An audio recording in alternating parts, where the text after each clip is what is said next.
This is my review of My Hero Academia, Chapter 231, Path. So, I think the big question a lot of people are asking is, did Hawks kill Best Jeanist? And I just really don't think he could have done it. I just really don't think he could have done it. I mean, for all his prep and primering and willing to go across the line, I just don't think he's a killer. That being said, I'm almost certain there is a corpse in his bag. Either somehow he went to a hero who can make fake things and create a fake corpse of Best Jeanist, or he did something else. I'm not exactly sure. Maybe he drugged Best Jeanist and he's in the bag now so they can go into the villains and attack them straight on or something. I'm really not sure. Also, I just really have to say, I love how his wings go from like gray to black based on what he's saying. It's a really good effect in this series. I really like it. I'm really excited to see how they animate that. That'll be really cool to see. Anyway, then move on to the main fight that's going on. Maki is on his way, though they don't know it. Dabi is still fighting Snowman, and everything else just absolutely crazy. But Shigaraki realizes that as we're getting closer to that tower, that's more and more people are showing up to defend it. So he realizes that's definitely where the boss is. And then Twice shows up, and Twice shows up, and Twice shows up, and Twice shows up. And there are just hundreds and hundreds of them. I just love how he's talking to himself. This one line did give me concern. Is it just me, or are my doubles vanishing quicker? Now, that could just be a comment how there's more and more people here. It's a bigger fight, whatever, but I'm a little concerned something else. I don't think he's ever used his quirk to such a degree as this, so he hasn't realized his own weakness. As far as I can tell, his copies are making copies. That seems like the most obvious thing that's going on here.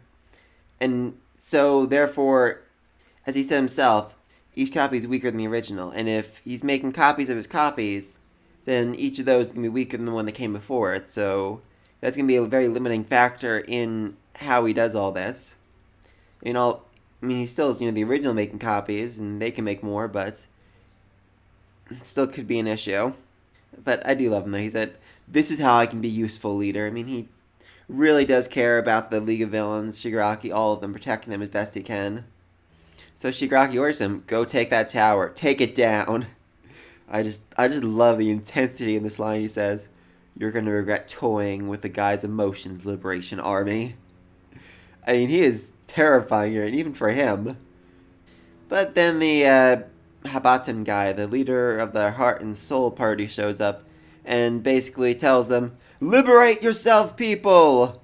People not inherently weak. We all have power within us, which, yes, that's very true in this society. You literally all have power within you. Really want to know how you treat people without power. I'm just curious about that, I gotta say.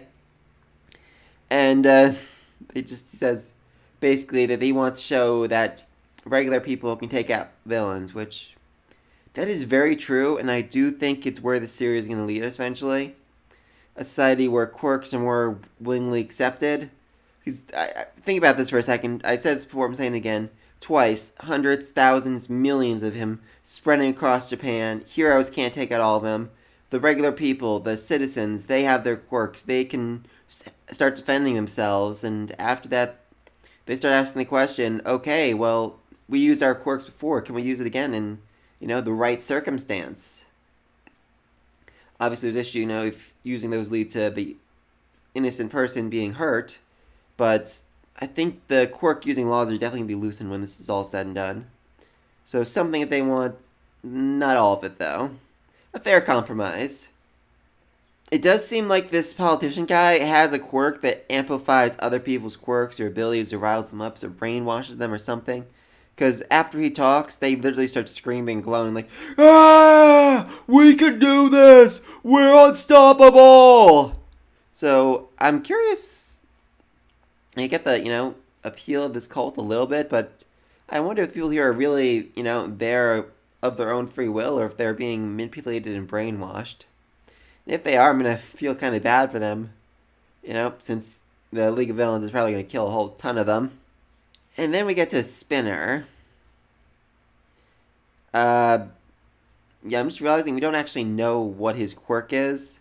I mean, he's a lizard. And he has that big sword made of other swords. So I would assume it's like magnetism or sword control or something. But I don't think it's ever actually been confirmed what his quirk is.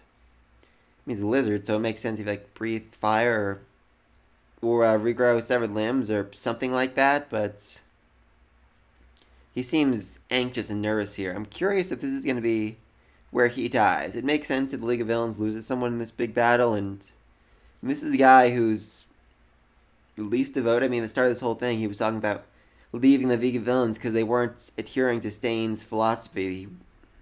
And true, they're going to get this big power up right after this. They're going to meet with scientists, get Makio on their side. Maki's on the way, by the way. That's going to be awesome. But it would make sense if the least loyal person ends up dying here. Kind of strengthen the group as a whole. Their devotion to keep moving forward without him, and without him bringing the group down at all. I think that'd be interesting. Anyway, the last panel is Twice showing up at Redestro's office and mocking him for being bald, which that's a very Twice thing to do, I gotta say. I still for life me cannot pronounce his actual name. Bubaigwara. I'm just keep calling him Twice. And I'm just realizing now that this man is literally a grenade. I mean, you put him in any situation he gets in, he can just keep doubling himself so the room literally explodes. But obviously this is this has to be a clone of him because his original body, broke his arms and legs, so they're gonna need to fetch his original body at some point during all this. That's gonna be interesting. Anyway, so Redestro threatens him and his weird tattoo starts growing over his face, saying there's nothing charming about you, so I don't think this is going to be the end of it. I think, they're going to fight. He's going to realize his quirk and then manage to get word to his other bodies or Shigaraki saying, this is what he can do. That's his quirk. That's his ability. I mean, it's also entirely possible they're going to, rescue Girin here and they come back later just to beat the crap out of this guy. After Makia destroys his entire fan base, all his supporters, everyone loyal to him. That could be fun. So yeah, next chapter, I don't think Maki is going to show up quite yet. Maybe at the end of next chapter he could show up, but I would certainly like to see the fight between Dabi and Snowman reach a conclusion. I want to see what Twice is going to do here. Like I said, definitely could see him getting Girin, just getting out of there, so Shigaraki can go and kill him right afterwards. But yeah, I'm super excited. Love the twice army. They're absolutely hilarious. Love them talking back and forth each other. It's really fun. So yeah, be sure to like, subscribe, leave a comment down below. Until next time, peace.